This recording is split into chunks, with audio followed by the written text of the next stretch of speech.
There'll be no biblical references from me. Mr. Speaker, just a few things.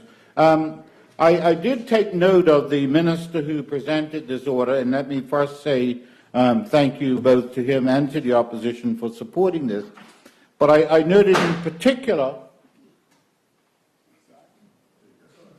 the comment that he made in his penultimate paragraph in his statement about, and I quote, where construction of the hotel development is not complete within 3 years of the date of this order, the relief granted shall cease to have effect.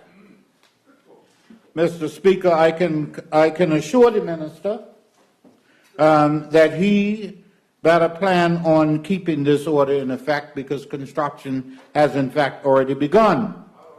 Mr. Speaker, you will recall that on August 10th we passed certain amendments to the BHC Act to allow for the incorporation of some subsidiaries.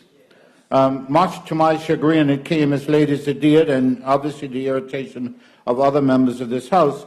But what I can say, Mr. Speaker, is that it has allowed us to press on immediately.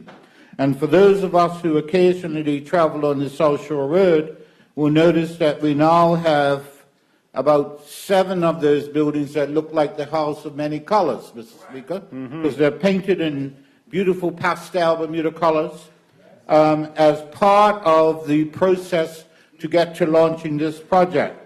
What folks will not see, or will not have been able to see, that has occurred already is the virtual complete gutting of all of the bathrooms and all of the buildings, as well as the kitchens, and so that the appliances and furnishings and fixtures can be upgraded.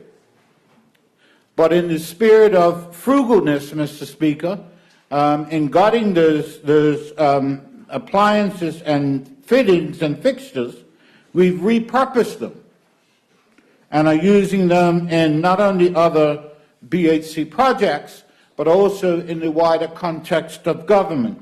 As an example, Mr. Speaker, each of those units had a wash and dry in them, and they, of course, are being replaced as well.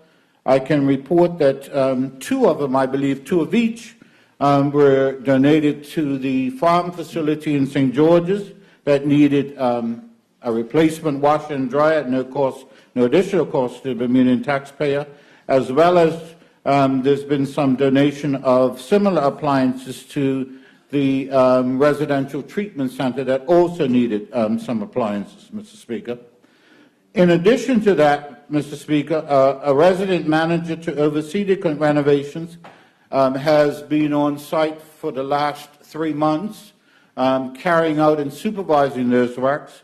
He's done it in other jurisdictions, and his primary part of his remit in our particular case is that he must open this hotel with a Bermudian general manager, and they have committed to doing so, and they have the expertise to be able to identify a young Bermudian at this stage of the game and get them trained up so that the hotel will be under Bermudian management.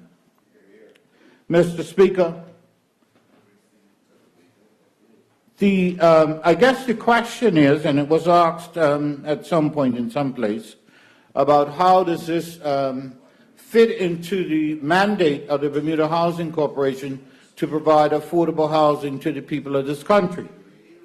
And I'll answer it for you, Mr. Speaker. We have been criticized, both the former PLP government and this administration, for building a white elephant.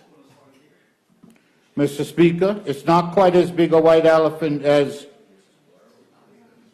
20 houses for $25 million, but I could use the same analogy. We're making lemonade out of lemons, Mr. Speaker.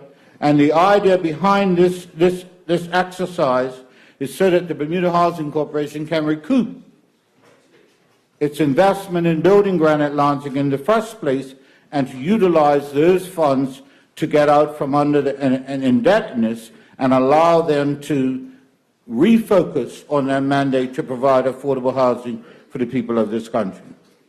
Mr. Speaker, I can also advise that we will expect an announcement early in the new year once the show units have been completed, and at that time it will also trigger the announcement of who the hotel partner is. That is, we know who it is, Mr. Speaker. I will not speak about it publicly because I learn new things every day, and one of those new things is that the moment you call their name, you have to start paying them some money. And the bottom line is, Mr. Speaker, I actually saw it in somebody's written correspondence recently, and I said, oh, no, you cannot say that, because we don't want to start paying money until we absolutely have to. What that will also trigger, Mr. Speaker, is access to their worldwide network of reservations and advertising and whatever else to be able to market this project. And so, Mr. Speaker, we are on the threshold of creating, for the first time in a number of years, a three-star hotel in this country that we believe will go a long way to assisting in the revitalization of tourism and also the creation of jobs for Bermudians in this country. So thank you, Mr. Speaker.